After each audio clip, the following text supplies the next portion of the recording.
إن الحمد لله نحمده ونستعينه ونستغفره ونعوذ به من شرور أنفسنا ومن يهده الله فلا مضل له ومن يضلل فلا هادي له وأشهد أن لا إله إلا الله وأشهد أن محمدا عبده ورسوله رب اشرح لي صدري ويسر لي أمري واحلل عقدة من لساني يفقهوا قولي واجعل لي وزيرا من أهلي رب زدني علما اللهم فقهنا في الدين اللهم أرنا الحق حقا وارزقنا اتباعه وأرنا الباطل باطلا وارزقنا اجتنابه اللهم انفعنا بما علمتنا وعلمنا ما ينفعنا وزدنا علما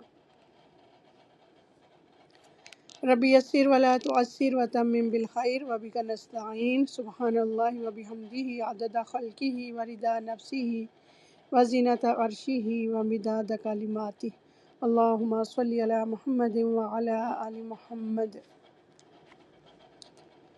آج ہم انشاءاللہ ایک سیکھیں گے ذوالحجہ کے پہلے جو 10 دن ہیں ان کی فضیلت دیکھیں گے، ان میں کرنے کے کام کیا ہیں اور نہ کرنے کے کام کیا ہیں، ان کو کیسے گزارا جائے گا، یہ پوری انشاءاللہ ہم تفصیل آج کے اس سیشن میں سیکھیں گے۔ تو آپ سے درخواست ہے کہ آپ اپنے پاس نوٹ بک رکھیں اور نوٹ کرتے جائیں جو جو آپ کو چیزیں جو مل رہی ہیں عمل کے حوالے سے۔ اللہ تعالیٰ کا ارشاد ہے والفجر ولیال عشر، سورہ الفجر، قسم ہے صبح کی اور 10 راتوں کی۔ ان کے بارے میں اکثر مفسرین جن میں ابن عباس، ابن زبیر، مجاہد اور سلف و خلف کی ایک بڑی جماعت شامل ہے کا کہنا ہے کہ ان 10 راتوں سے مراد ذوالحجہ کے پہلے 10 دن ہیں۔ یہی وہ ایام ہیں جنہیں اللہ تعالیٰ نے قرآن میں ایامی معلومات یعنی معلوم ایام کہا ہے، جیسا کہ فرمایا اللہ تاکہ وہ اپنے فائدے کے لیے حاضر ہوں اور اللہ کے نام کا ذکر کریں ان معلوم ایام میں، سورہ حج میں آتا ہے یہ۔ ابن عباس رضی اللہ تعالیٰ عنہما فرماتے ہیں کہ ایامی معلومات سے مراد ذوالحجہ کے پہلے 10 دن ہیں۔ صحیح بخاری میں حضرت ابن عباس رضی اللہ تعالیٰ عنہما سے مروی ہے کہ نبی کریم صلی اللہ علیہ وآلہ وسلم نے فرمایا کوئی بھی دن ایسا نہیں ہے جس میں کیا گیا عمل صالح اللہ تعالیٰ کے ہاں ان 10 دنوں یعنی ذوالحجہ کے پہلے 10 دن کے عمل سے زیادہ محبوب ہو۔ تو ادھر سے بھی آپ کو ان کی فضیلت پتہ چل رہی ہے۔ اس کے علاوہ صحابہ کرام نے عرض کیا کہ یا رسول اللہ کیا اللہ کی راہ میں جہاد بھی نہیں؟ آپ صلی اللہ علیہ وآلہ وسلم نے فرمایا اللہ کی راہ میں جہاد بھی نہیں مگر وہ شخص جو اپنی جان اور مال لے کر نکلے اور ان میں سے کوئی چیز بھی واپس نہ لائے یعنی شہید ہو جائے۔ مسند احمد میں حضرت ابن عمر رضی اللہ تعالیٰ عنہما سے مروی ہے کہ نبی کریم صلی اللہ علیہ وآلہ وسلم نے فرمایا اللہ کے نزدیک ان 10 دنوں سے زیادہ عظمت والا کوئی دن نہیں اور نہ ہی کسی دن کا عمل اسے ان دنوں سے زیادہ محبوب ہے۔ پس تم ان ایام میں کثرت سے تسبیح سبحان اللہ، تحمید الحمدللہ اور تحلیل لا الہ الا اللہ اور تکبیر اللہ اکبر کہا کرو، یعنی یہ اسپیشل ذکر ہے ان دنوں کا۔ سعید بن جبیر رحمۃ اللہ علیہ جو اس حدیث کے راوی ہیں، جب ذوالحجہ کے 10 دن شروع ہوتے تو عبادت میں اتنی سخت محنت کرتے کہ ان پر قابو پانا مشکل ہو جاتا، یعنی وہ اپنی طاقت کے آخری حد تک چلے جاتے۔ ان ایام کی فضیلت کی ایک وجہ یہ بھی ہے کہ یہ سال کے وہ منفرد دن ہیں جن میں تمام بڑی عبادتیں جمع ہو جاتی ہیں، مثلا نماز، روزہ، صدقہ اور حج وغیرہ، اور یہ اجتماع ان دنوں کے علاوہ سال کے کسی اور حصے میں نہیں ہوتا۔ ان ایام میں یوم عرفہ ہے جو کہ حج کا سب سے بڑا رکن ہے، اور یوم نحر یعنی عید الاضحیٰ ہے جو کہ اللہ تعالیٰ کے نزدیک بہترین دنوں میں سے ایک ہے۔ ایک شعر ہے کہ اے وہ شخص جو غفلت میں ڈوبا ہوا ہے، کیا تجھے خبر نہیں کہ سال کے بہترین دن آ پہنچے ہیں؟ یہ وہ دن ہیں جن میں رحمتوں کے دروازے کھلتے ہیں اور توبہ کرنے والوں کی پکار سنی جاتی ہے۔ ان 10 دنوں یعنی عشرہ ذوالحجہ کی فضیلت کے بارے میں مروی ہے کہ ان کا ایک دن کا روزہ 1 سال کے روزوں کے برابر ہے، اور ان کی ایک رات کا قیام عبادت یعنی لیلۃ القدر کے قیام کے برابر ہے۔ یہ حدیث جو ہے نا اس میں تھوڑا کلام ہے کہ کچھ کے نزدیک یہ ٹھیک ہے اور کچھ کے نزدیک ٹھیک نہیں ہے، لیکن جو اوپر ہم نے فضیلت پڑھی ہے ان ایام میں عمل صالح کی فضیلت کے حوالے سے جو صحیح احادیث اوپر ذکر ہوئی ہیں وہ ان کی تائید کے لیے کافی ہیں۔ یعنی ویسے بھی ہمیں پتہ ہے نا کہ ان دنوں میں کیا گیا نیکی والا عمل جو ہے وہ عام دنوں سے اس کا اجر زیادہ ہوتا ہے۔ تو یوم عرفہ اور یوم نحر یعنی عید کا دن، ان 10 دنوں میں 2 عظیم ترین دن جو ہیں وہ شامل ہیں۔ ایک ہے یوم عرفہ یعنی 9 ذوالحجہ، یہ وہ دن ہے جس میں اللہ تعالیٰ نے دین کو مکمل کیا اور اپنی نعمت تمام کی۔ اس دن کا روزہ گزرے ہوئے 1 سال اور آنے والے 1 سال کے گناہوں کا کفارہ بن جاتا ہے۔ یہ کون سا دن ہے؟ یوم عرفہ یعنی 9 ذوالحجہ۔ اس دن کے روزے کی بڑی فضیلت ہے، اور اس کا اجر کیا ہے روزہ رکھنے کا کہ 1 سال پچھلا اور 1 سال اگلے گناہوں کا کفارہ بن جاتا ہے۔ اور دوسری بات جو ہے عظیم ترین وہ ہے یوم نحر یعنی 10 ذوالحجہ۔ یہ قربانی کا دن ہے جسے نبی کریم صلی اللہ علیہ وآلہ وسلم نے تمام دنوں میں سب سے زیادہ عظمت والا قرار دیا ہے۔ آپ صلی اللہ علیہ وآلہ وسلم نے فرمایا، اللہ کے نزدیک سب سے عظیم دن یوم نحر ہے اور اس کے بعد یوم کر یعنی 11 ذوالحجہ ہے۔ عشرہ ذوالحجہ میں عمل صالح کا اجر کیا ہوتا ہے؟ چونکہ ان دنوں میں نیک اعمال اللہ کو سب سے زیادہ محبوب ہیں، اس لیے سلف صالحین ان میں ذکر و اذکار، تلاوت قرآن پاک اور صدقہ و خیرات کی کثرت کرتے تھے۔ حضرت ابو موسیٰ اشعری رضی اللہ تعالیٰ عنہ ان 10 دنوں میں بہت زیادہ محنت فرماتے اور یہ فرماتے کہ یہ وہ 10 دن ہیں جن کا ذکر اللہ تعالیٰ نے قرآن میں ایام معلومات کے نام سے کیا ہے۔ عربی کا میں شعر ہے جس کا ترجمہ میں آپ کو پڑھ کے سناتی ہوں کہ مبارک ہے وہ لوگ جنہوں نے ان ایام کی قدر کی اور اپنے رب کی رضا کے لیے اپنی راتیں اور دن وقف کر دیے۔ اے وہ شخص جو اب تک گناہوں میں مبتلا ہے، ان 10 دنوں میں اللہ کی طرف رجوع کر لے، شاید کہ تجھ پر بھی رحمت کی نظر ہو جائے۔ تو آپ اس سے اندازہ لگائیں کہ عربی کے جو اشعار ہوتے تھے وہ کیسے ہوتے تھے۔ قربانی کرنے والے کے لیے ممانعت یعنی جس شخص کا قربانی کرنے کا ارادہ ہو، اس کے لیے مستحب ہے کہ وہ ذوالحجہ کا چاند نظر آنے کے بعد سے قربانی کرنے تک نہ تو اپنے بال کاٹے اور نہ ہی ناخن تراشے، جیسا کہ صحیح مسلم کی حدیث میں ہے کہ نبی کریم صلی اللہ علیہ وآلہ وسلم نے فرمایا، جب تم ذوالحجہ کا چاند دیکھ لو اور تم میں سے کوئی قربانی کرنے کا ارادہ رکھتا ہو تو وہ اپنے بال اور ناخن کاٹنے سے رک جائے۔ اس میں حکمت یہ ہے کہ وہ شخص جو حج نہیں کر سکا وہ بالوں اور ناخنوں کی حفاظت کر کے کسی حد تک حاجیوں کی مشابہت اختیار کر لے، تاکہ اللہ تعالیٰ کی رحمت اسے بھی اسی طرح ڈھانپ لے جیسے حاجیوں کو ڈھانپتی ہے۔ سبحان اللہ۔ یعنی اس سے پہلے ہمیں معلوم نہیں تھا کہ ناخن اور بال کاٹنے سے کیوں منع کیا گیا ہے نا، تو آج دیکھیں کہ آپ کو یہ حکمت واضح ہوئی ہے کہ وہ شخص جو حج پر نہیں جا سکا وہ بالوں اور ناخنوں کی حفاظت کر کے کسی حد تک حاجیوں کی مشابہت اختیار کر لے، تاکہ اللہ تعالیٰ کی رحمت اسے بھی اسی طرح ڈھانپ لے جیسے حاجیوں کو ڈھانپتی ہے۔ یہ اللہ تعالیٰ کا بڑا فضل اور کرم ہے کہ حج پہ تو حاجی حج کر رہے ہوتے ہیں حج کے دنوں میں، لیکن جو پیچھے ہوتے ہیں وہ بھی یعنی جو چیزیں ہمیں بتائی گئی ہیں اگر ان پہ عمل کریں تو ان کا ثواب حاصل کر سکتے ہیں۔ سبحان اللہ۔ اور بال اور ناخن نہ کاٹنے کی حکمت کے بارے میں مروی ہے تاکہ قربانی کرنے والا اپنی حیت میں اللہ کے گھر کی زیارت کرنے والے محرم حاجی کے مشابہ ہو جائے اور اللہ تعالیٰ کی رحمت اور مغفرت میں اس کا شریک بن سکے۔ یہ اللہ کا اپنے بندوں پر احسان ہے کہ جو جسمانی طور پر بیت اللہ نہیں پہنچ سکے، انہیں عمل کے ذریعے حاجیوں جیسا اجر پانے کا موقع عطا فرمایا۔ سبحان اللہ۔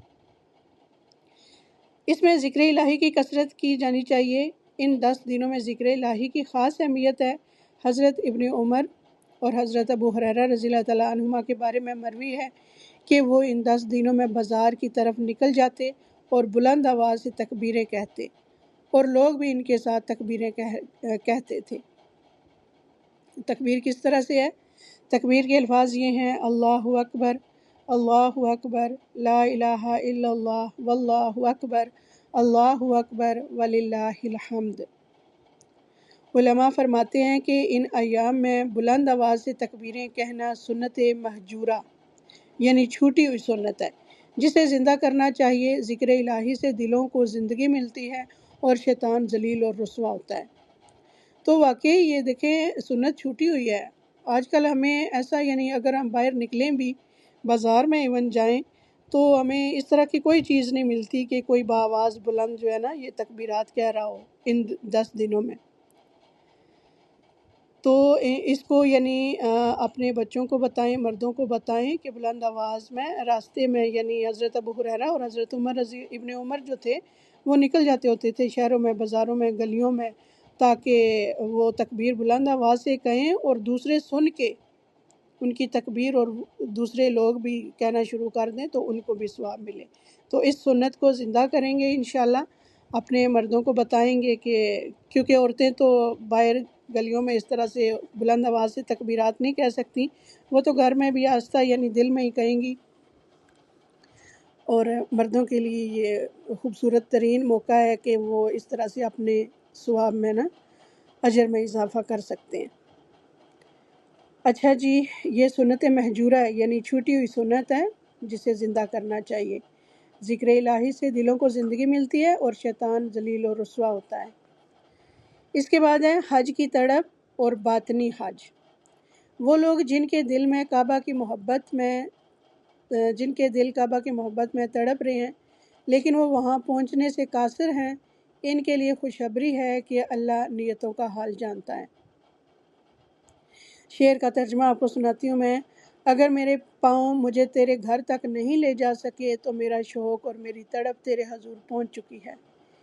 کتنے ہی لوگ ایسے ہیں جو مکہ میں مقیم ہیں مگر ان کے دل غافل ہیں، اور کتنے ہی لوگ دور دراز شہروں میں ہیں مگر ان کی روحیں کعبہ کا طواف کر رہی ہیں۔ بسا اوقات ایک آنسو جو ندامت کے ساتھ اللہ کے حضور بہایا جائے وہ اس حاجی کے طواف سے زیادہ وزنی ہوتا ہے، جس کے عمل میں دکھاوا ہو۔ اصل چیز کیا ہے؟ اصل چیز ہے دل کی حاضری اور اخلاص۔ یوم عرفہ کی تیاری بھی کی جاتی ہے ان 10 دنوں میں۔ جیسے جیسے 9 ذی الحجہ عرفہ کا دن قریب آتا ہے، بندے کو چاہیے کہ وہ اپنی توبہ کی تجدید کرے۔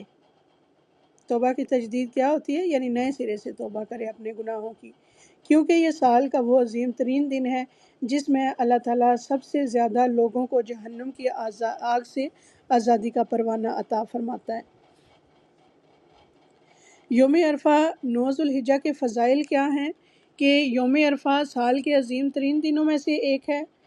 یہ وہ دن ہے جس میں اللہ تعالیٰ اپنے بندوں پر فخر فرماتا ہے، سبحان اللہ، اور سب سے زیادہ لوگوں کو جہنم سے آزادی عطا کرتا ہے۔ صحیح مسلم میں حضرت عائشہ صدیقہ رضی اللہ تعالیٰ عنہا سے مروی ہے، نبی کریم صلی اللہ علیہ وآلہ وسلم نے فرمایا، اللہ کے نزدیک کوئی دن ایسا نہیں ہے جس میں وہ یوم عرفہ سے زیادہ بندوں کو آگ جہنم سے آزاد فرماتا ہو۔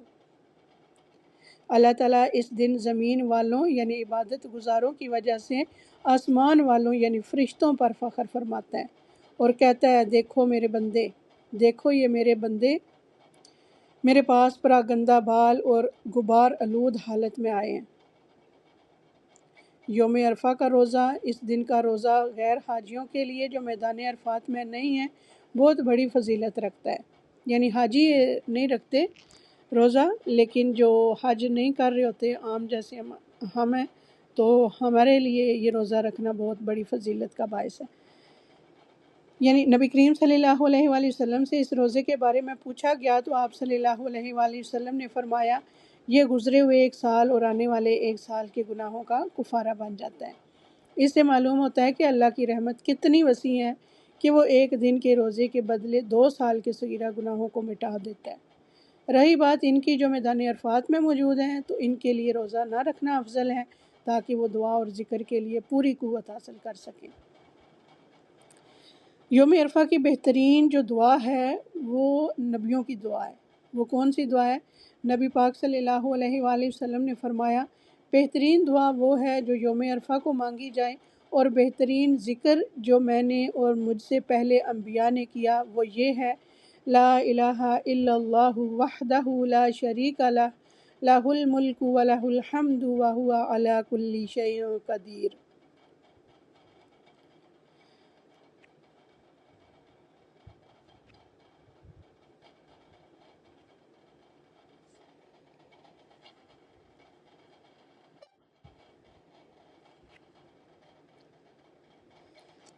اشعار ہیں عربی میں جس کا ترجمہ ہے کہ اے عرفات کے میدان میں کھڑے ہونے والوں، تمہارے بہتے ہوئے آنسوؤں پر اللہ کی رحمتیں نازل ہوں۔ تم وہاں پکار رہے ہو لبیک، اور یہاں ہمارے جیسے محروموں کے دل تمہاری پکار پر تڑپ رہے ہیں۔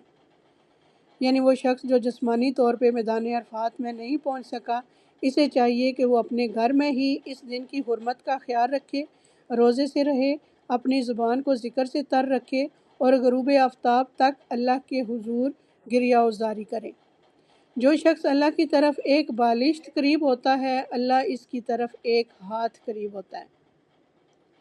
اور یوم عرفہ کے بارے میں مروی ہے کہ شیطان اس دن سے زیادہ کبھی چھوٹا، ذلیل، حقیر اور غضبناک نہیں دیکھا گیا جتنا وہ اس دن دیکھا جاتا ہے۔ یہ اس لیے ہے کہ وہ اس دن اللہ تعالیٰ کی رحمت کے نزول اور بڑے بڑے گناہوں سے اللہ تعالیٰ کی درگزر کو دیکھتا ہے، سوائے اس کے جو اس نے یوم بدر یعنی جنگ بدر کے دن دیکھا تھا۔ یوم عرفہ کی شام اور مغفرت کا عام اعلان جب عرفہ کا دن ڈھلنے لگتا ہے اور سورج غروب ہونے کے قریب ہوتا ہے تو اللہ تعالیٰ اپنی شان بے نیازی کے ساتھ آسمان دنیا پر نزول فرماتا ہے جیسا کہ اس کی شان کے لائق ہے، اور فرشتوں کے سامنے اپنے بندوں پر فخر کرتے ہوئے فرماتا ہے، اے میرے فرشتوں، دیکھو میرے ان بندوں کو، یہ دور دراز کے راستوں سے گرد و غبار میں اٹے ہوئے میرے پاس آئے ہیں۔ میں تمہیں گواہ بناتا ہوں کہ میں نے انہیں بخش دیا۔ اس دن صرف وہ لوگ محروم رہ جاتے ہیں جنہوں نے تکبر کیا یا جن کے دلوں میں اپنے مسلمان بھائیوں کے لیے کینہ اور بغض تھا۔ پس بندے کو چاہیے کہ وہ عرفہ کی شام اپنے دل کو ہر قسم کی کدورت سے پاک کر لے تاکہ وہ بھی اس عام معافی کا حصہ بن سکیں۔ دیکھیں یعنی بغض، کینہ، تکبر جو ہیں اس سے یعنی محروم رہ جاتا ہے اس ثواب سے، اس اجر سے، اس دن کی فضیلت سے۔ تو کیا کرنا ہے کہ یوم عرفہ کی شام آنے سے پہلے پہلے اپنے دل کو ہر قسم کی کدورت سے، کینے سے، بغض سے پاک کر لینا ہے، اپنے رشتہ داروں سے، دوستوں سے یعنی معافی مانگ لینی ہے کہ تاکہ ہم اس فضیلت کے حامی بن سکیں۔ اشعار ہیں عربی میں جس کا ترجمہ ہے، اے اللہ، اگرچہ میں عرفات کے میدان میں کھڑا نہیں ہو سکا لیکن میری امیدیں تیرے کرم کے میدان میں کھڑی ہیں۔ اگر میں ان حاجیوں کے ساتھ دعا نہیں مانگ سکا تو کیا میری ندامت اور یہ آنسو میرے لیے کافی نہیں؟ یوم عرفہ کے بعد کی رات۔ یوم عرفہ کے بعد مزدلفہ کی رات آتی ہے جسے مشعر حرام کہا جاتا ہے۔ یہ سکون اور وقار کی رات ہے۔ حجاج کرام عرفات سے مزدلفہ کی طرف کثرت سے ذکر اور تلبیہ پکارتے ہوئے کوچ کرتے ہیں۔ یہ منظر اس بات کی یاد دلاتا ہے کہ بندہ جب اللہ تعالیٰ کی طرف رجوع کرتا ہے تو اللہ تعالیٰ اسے ایک مقام خیر سے دوسرے مقام خیر کی طرف لے جاتا ہے۔ اے وہ شخص جو محروم رہ گیا، تو اس رات اپنے بستر پر اللہ کو یاد کر، شاید کہ تیری سحر کی دعا بھی وہی رنگ لائے جو مزدلفہ میں مانگی جانے والی دعائیں لاتی ہیں۔ یوم نحر اگلی ہے۔ یوم نحر یعنی 10 ذی الحجہ۔ پیچھے ہم نے جو پڑھی ہیں وہ یوم عرفہ یعنی 9 ذی الحجہ کے دن کی فضیلت تھی، اور آج ابھی دیکھیں گے ہم یوم نحر یعنی 10 ذی الحجہ عید الاضحیٰ کی عظمت۔ جب یوم عرفہ گزر جاتا ہے تو اس کے بعد یوم نحر یعنی قربانی کا دن آتا ہے جو حج اکبر کا دن ہے۔ یہ اللہ تعالیٰ کے نزدیک سال کے تمام دنوں میں سب سے زیادہ فضیلت والا دن ہے۔ مروی ہے کہ نبی کریم صلی اللہ علیہ وآلہ وسلم نے فرمایا، اللہ تعالیٰ کے نزدیک سب سے عظیم دن یوم نحر ہے۔ اس دن حجاج کرام اپنے حج کے بقیہ مناسک ادا کرتے ہیں، جمرہ عقبہ کی رمی کرتے ہیں، قربانی دیتے ہیں، سر منڈواتے ہیں اور بیت اللہ کا طواف افاضہ کرتے ہیں۔ یہ دن اللہ تعالیٰ کی طرف سے مہمانی کا دن ہے، اسی لیے اس دن روزہ رکھنا حرام قرار دیا گیا تاکہ مسلمان اللہ تعالیٰ کی دی ہوئی ضیافت یعنی قربانی کے گوشت سے فائدہ اٹھا سکے۔ قربانی کی حقیقت، قربانی کرنا حضرت ابراہیم علیہ السلام کی سنت ہے، جنہوں نے اللہ تعالیٰ کے حکم پر اپنے لخت جگر حضرت اسماعیل علیہ السلام کو قربان کرنے کے لیے پیش کر دیا۔ اللہ تعالیٰ نے ان کے اس جذبہ تسلیم اور رضا کو قبول فرمایا اور ذبح کے لیے ایک مینڈا بھیج دیا۔ قربانی کا اصل مقصد صرف خون بہانا یا گوشت کھانا نہیں ہے، بلکہ تقویٰ کا حصول ہے۔ اللہ تعالیٰ کا ارشاد ہے، اللہ کو نہ ان کا گوشت پہنچتا ہے اور نہ ان کا خون، بلکہ اسے تو تمہارا تقویٰ پہنچتا ہے۔ اور یہ سورہ حج کی آیت سے ہمیں یہ بات ملتی ہے۔ اور اشعار ہے، قربانی تو وہ ہے جس میں تم اپنے نفس کی خواہشات کو ذبح کر دو، اگر تم نے جانور تو ذبح کر دیا، مگر تمہارا نفس اب بھی سرکش ہے تو تم نے کیا حاصل کیا۔ عید کی خوشی اور شکر گزاری۔ عید کا دن خوشی منانے اور اللہ کی بڑائی بیان کرنے کا دن ہے۔ یہ ان لوگوں کے لیے حقیقی عید ہے جنہوں نے عشرہ ذوالحجہ کی راتوں میں عبادت کی اور عرفہ کے دن بخشش پا لی۔ اور ہم عید کا دن کیسے مناتے ہیں وہ ہم سب جانتے ہیں کہ اللہ کا ذکر تو بیچ میں سے غائب بھی ہو جاتا ہے اور ہم جو ہے نا اپنے کاموں میں مصروف ہوتے ہیں۔ ایک بزرگ فرماتے ہیں، ہر وہ دن جس میں بندہ اللہ کی نافرمانی نہ کرے وہ اس کے لیے عید کا دن ہے۔ سبحان اللہ۔ یعنی پس عید کا مطلب نئے کپڑے پہننا نہیں بلکہ اللہ کی اطاعت میں اضافہ کرنا ہے۔ اب آ جاتے ہیں ایام تشریق یعنی 11، 12 اور 13 ذوالحجہ کے فضائل۔ عید الاضحیٰ یوم نحر کے بعد کے 3 دن ایام تشریق کہلاتے ہیں۔ اللہ تعالیٰ نے قرآن مجید میں ان دنوں کا ذکر ان الفاظ میں فرمایا ہے، اور اللہ کو یاد کرو گنتی کے چند دنوں میں۔ سورہ بقرہ میں اللہ تعالیٰ فرماتے ہیں نا، یہ آیت ہمیں ادھر ملتی ہے سورہ بقرہ میں۔ اس کے بارے میں حضرت ابن عباس رضی اللہ تعالیٰ عنہما فرماتے ہیں کہ گنتی کے چند دنوں یعنی ایام معدودات سے مراد یہی ایام تشریق ہیں۔ نبی کریم صلی اللہ علیہ وآلہ وسلم نے ان ایام کے بارے میں فرمایا، ایام تشریق کھانے پینے اور اللہ عز و جل کے ذکر کے دن ہیں۔ یہ صحیح مسلم کی روایت۔ ذکر اور شکر کا اجتماع۔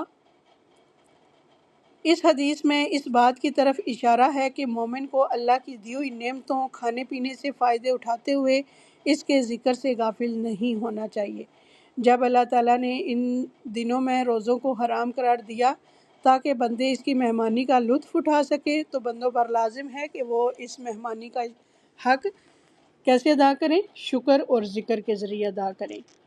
سلف صالحین فرماتے ہیں، جسموں کا کھانا پینا غذا ہے اور روحوں کا کھانا اللہ تعالیٰ کا ذکر ہے۔ جس نے صرف جسم کو کھلایا اور روح کو پیاسا رکھا، اس نے ان ایام کا حق ادا نہیں کیا۔ ان ایام میں ذکر کی اقسام دیکھتے ہیں ہم کہ وہ کیا ہیں، کہ نمازوں کے بعد سب سے پہلا ہے نمازوں کے بعد تکبیرات کہنا۔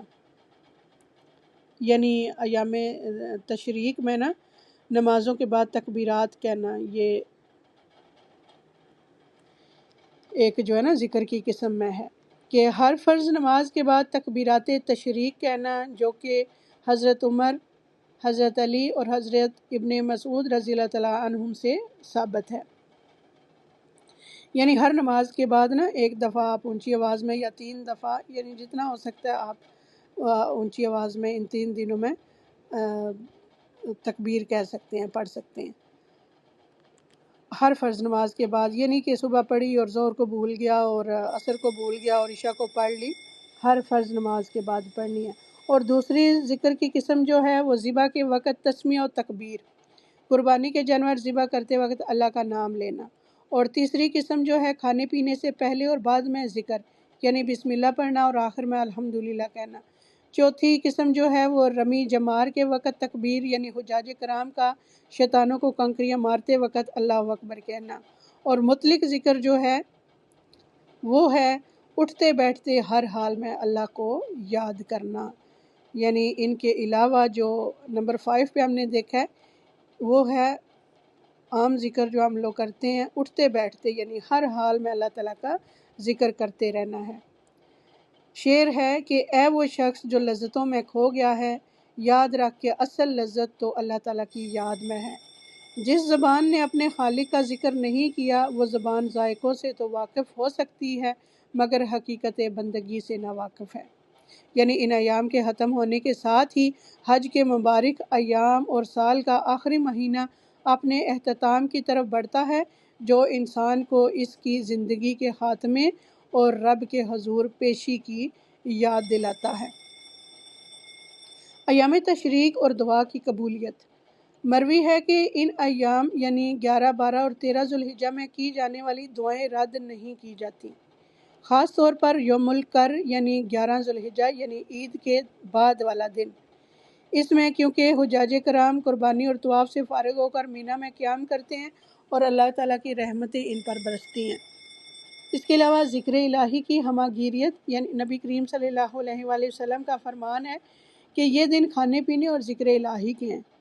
اس بات پر دلالت کرتا ہے کہ اللہ تعالیٰ کی نعمتوں سے مدد حاصل کرو، اللہ تعالیٰ کی نعمتوں سے مدد حاصل کر کے اس کی اطاعت کرنی چاہیے۔ شریعت نے ہمیں یہ سکھایا کہ مادی لذتوں کھانا پینا کو روحانی مقصد ذکر کے تابع ہونا چاہیے۔ جو شخص اللہ تعالیٰ کی دی ہوئی روزی کھا کر اس کی نافرمانی کرتا ہے وہ احسان فراموش ہے۔ وہب بن منبع رحم اللہ فرماتے ہیں اللہ کا ذکر روح کی غذا ہے، اور جس طرح جسم بغیر کھانے کے مر جاتا ہے اسی طرح دل بغیر ذکر کے مردہ ہو جاتا ہے۔ حج کا اہتمام اور توبہ کی پکار۔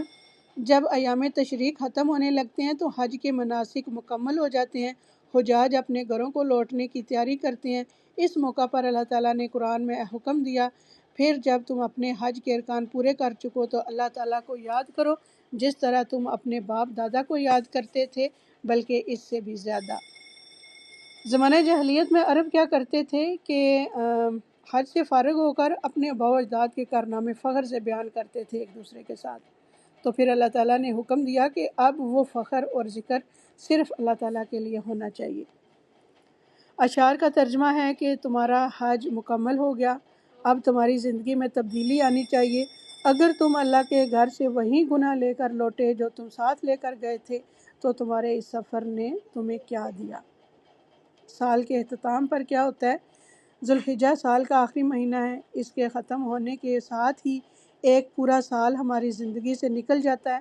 عقل مند وہ ہے جو سال کے آخر میں اپنے اعمال کا محاسبہ کرے اور نئے سال یعنی محرم کا استقبال کرے اور توبہ اور نیک ارادوں کے ساتھ اس کو ویلکم کرے۔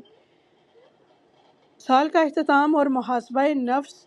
چونکہ ذوالحجہ اسلامی سال کا آخری مہینہ ہے اس لیے اس کے آخری ایام در حقیقت پورے سال کے نامہ اعمال کے اختتام کا وقت ہے۔ سلف صالحین ان ایام میں اپنے نفس کا سخت محاسبہ کیا کرتے تھے۔ اعمال کا خاتمہ، یعنی انسان کے اعمال کا دار و مدار ان کے خاتمے پر ہوتا ہے۔ نبی کریم صلی اللہ علیہ وآلہ وسلم نے فرمایا اعمال کا بدلہ تو خاتمے پر منحصر ہے، پس جس کا سال نیکی پر ختم ہوا امید ہے کہ اس کا پورا سال نیکی میں شمار ہوگا، اور جس نے اپنے سال کا اختتام توبہ اور استغفار پر کیا اللہ تعالیٰ اس کی پچھلی کوتاہیوں کو معاف فرما دیتا ہے۔ حضرت عمر بن عبدالعزیز رحمۃ اللہ سال کے آخر میں لوگوں کو خطبہ دیتے ہوئے فرماتے تھے تمہارا یہ سال ختم ہو رہا ہے اور تم ایک نئے سال میں داخل ہونے والے ہو، پس جس نے اس میں نیکی کی وہ اللہ تعالیٰ کا شکر ادا کرے، اور جس سے کوتاہی ہوئی وہ توبہ کرے کیونکہ اللہ توبہ قبول کرنے والا ہے۔ عمر کی مثال، انسان زندگی مہینوں اور سالوں کا مجموعہ ہے۔ جب ایک سال گزرتا ہے تو گویا انسان کی زندگی کا ایک بڑا حصہ گر جاتا ہے۔ اشعار ہیں ہم سالوں کے گزرنے پر خوش ہوتے ہیں، حالانکہ ہر گزرتا ہوا سال ہمیں ہماری موت کے قریب کر رہا ہے۔ دنیا کی لذتیں ختم ہو جائیں گی اور صرف وہی باقی رہے گا جو تم نے اللہ کے لیے کیا ہوگا۔ نئے سال کی تیاری کیسے کرنی ہے؟ ذوالحجہ کی آخری تاریخیں انسان کو اس بات کی طرف متوجہ کرتی ہیں کہ وہ اندھیروں سے نکل کر روشنی کی طرف آئے۔ جس طرح حج میں انسان گناہوں سے پاک ہو کر لوٹتا ہے، اسی طرح سال کے اختتام پر ہر مسلمان کو چاہیے کہ وہ اپنی روح کا غسل کرے، تاکہ جب نیا مہینہ محرم الحرام شروع ہو تو وہ ایک نئے اور پاکیزہ جذبے کے ساتھ اللہ کی بندگی کا آغاز کرے۔ علماء فرماتے ہیں کہ سال کے دو سرے ہیں، ایک محرم اور دوسرا ذوالحجہ۔ جس نے ان دونوں کو روزے اور ذکر سے محفوظ کر لیا، اس نے گویا اپنے پورے سال کے درمیان والے حصے کی حفاظت کی بنیاد رکھ دی۔ اشعار ہیں کہ اے سونے والے بیدار ہو جا، کیونکہ وقت کی مہلت ختم ہونے کو ہے، سفر لمبا ہے اور زادِ راہ کم، پس تقویٰ کا زادِ راہ جمع کر لے، کیونکہ یہی سب سے بہتر توشہ ہے۔ تو یہ تھی آج کی ہماری ذوالحجہ کے حوالے سے کچھ باتیں، فضیلت اور اس میں کرنے کے کام۔ سلف صالحین اور صحابہ کرام کیا کرتے تھے؟ یعنی زیادہ سے زیادہ ذکر اذکار، ان میں سب سے زیادہ کثرت سے قرآن پاک کی تلاوت، نوافل میں قرآن پاک پڑھنا اور روزے رکھنا، یعنی بکثرت ان کا یہ معمول ہوتا تھا، اور تکبیرات کہنا جتنا ہو سکے۔